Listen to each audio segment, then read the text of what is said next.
16 miles in the lunar rover on 3 separate geology traverses. When he drove that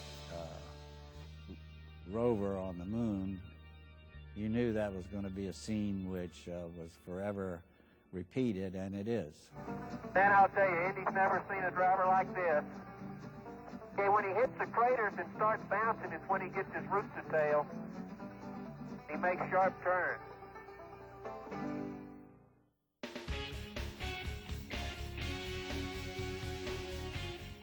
NASA's first reusable spacecraft, the Space Shuttle Columbia, would be John's 5th flight into space on April 12, 1981.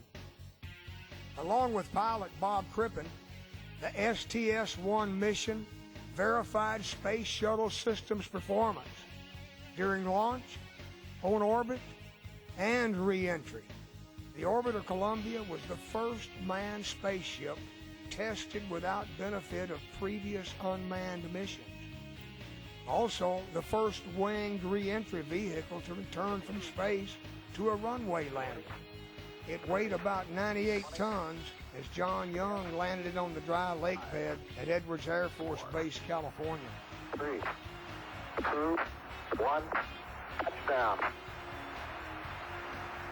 Look about, skipper.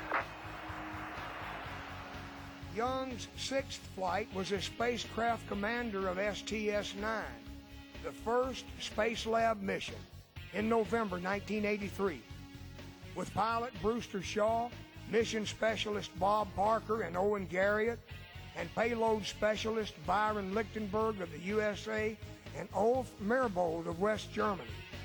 They successfully completed all of their mission's objectives. Very comfortable moving on in here and beginning to activate the Space Lab. Getting to fly with John was just such a treat, an extra treat as part of my experience in the astronaut program. I really enjoyed that. For 10 days, the 6-man crew worked 12-hour shifts around the clock, performing more than 70 scientific experiments. The mission returned more scientific and technical data than all the previous Apollo and Skylab missions put together.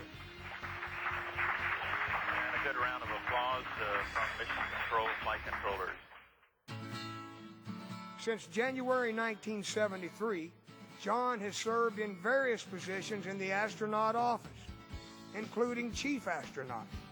When John was chief of the astronaut organization, he always brought the point of view of the astronauts, the point of view of the astronaut safety, to the equation and to the discussion. And for that, we're eternally grateful for the contributions that he's made in that regard.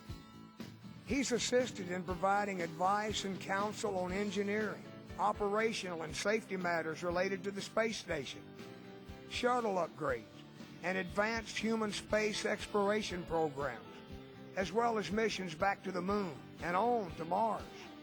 I can think of an occasion flying from Houston to Kennedy Space Center with John. I was in the backseat of the T-38, and there we were talking about doing science on the moon. Just an incredible wealth of experience that he's brought to NASA and has inspired us all.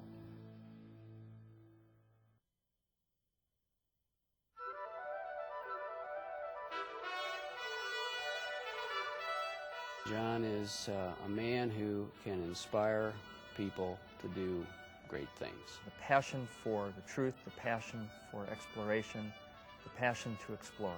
He wants to really know how things work, right?